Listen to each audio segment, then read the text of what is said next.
What makes you say that? Because you did. Why? Was I drunk? I don't know. Yeah, I think you were. You were at the Hell House. Oh, yeah, because I told Bill, I said, you're never going to be able to draw curly hair right. You know, I mean, it's definitely an emotional and physical thing. That's where it comes from. It's like, you know, you get to one part and then you want to, you know, I can't put it into words, really, what it is. It's just a feeling. Slash is one of the most emotional guitar players that I've ever met or ever seen. And coming from Indiana, I used to play with this guitar player named Paul, and I learned about blues and emotionalism and stuff through him, and he was a big Page fanatic. And then I came to LA and I saw all these people trying to be Eddie Van Halen. And it took 5 years to find somebody who played more from the heart rather than just trying to be the fastest and trying to do this and that to be a big rock star. Someone who, like, he'll be very quiet and stuff most of the time and really won't let a lot of himself out until he picks up a guitar. And then his heart and soul seems to pour out through the guitar. And it's just like, I sit down a lot of times at shows, I'll sit down right on the stage, right in front of his amp when he's doing a solo, because it means so much to me just to hear that.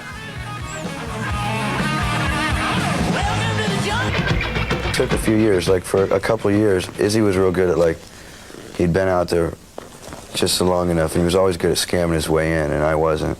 So it took me like about 2 years to even like be able to talk to people. I just kind of like stand around and watch, you know, and people didn't accept you so easily. And I remember I was wearing cowboy boots, and I got told I looked like I just got off the boat. And now like people buy cowboy boots for their mother out there. It's like, it's kind of weird. But you know, we met Slash. We ran an ad for a heavy metal punk glam guitarist, blues influenced. And Slash showed up and we said, nah. But he kept popping up everywhere we were at, and all of a sudden we started working together. It took a long time, but I mean, I guess it took a long time for me to learn and accept things out there.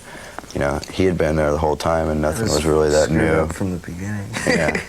And Izzy was just running around learning about every fad that there was, till finally at this point he's just bored with everything except, you know, and just gets into his guitar, and it's real cool. He's like, you know, doesn't worry about too much of anything except his guitar. It's really funny because like none of us are from Los Angeles, and everybody like tries to label us an LA band.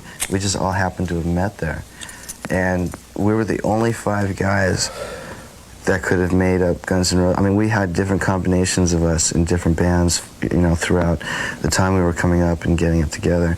And yeah, there was like be 1 or 2 of the same guys.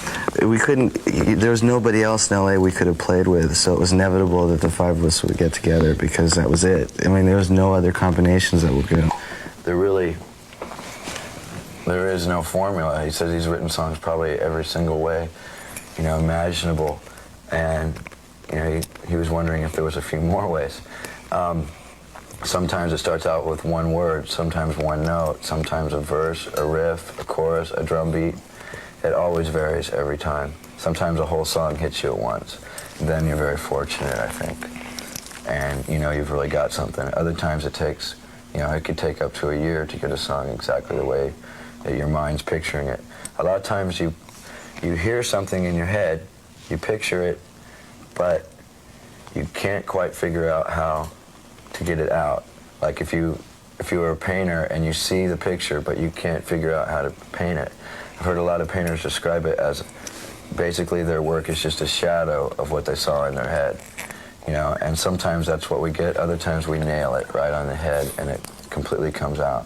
When we start a song, it's like I'll try it in different ways and finding which way fits it best. And if I think that some sound, some way of singing is going to work better, I'll just work on that way. It might be something new that I've never done before. Like, It's So Easy, I'd never sang a song like that before, but the high voice just didn't seem to fit it as well. And so I started working on the low one. And Mr. Brownstone, it reminded me of a Stones-ish type funk thing. And so I was just playing around with it. And then you know, we heard a rehearsal tape back and it sounded like it might work, so I just started practicing that way. I'm like a second baritone, and I just worked on widening my range to get a high range, and so then I just try to find the way to use the whole thing rather than limit myself.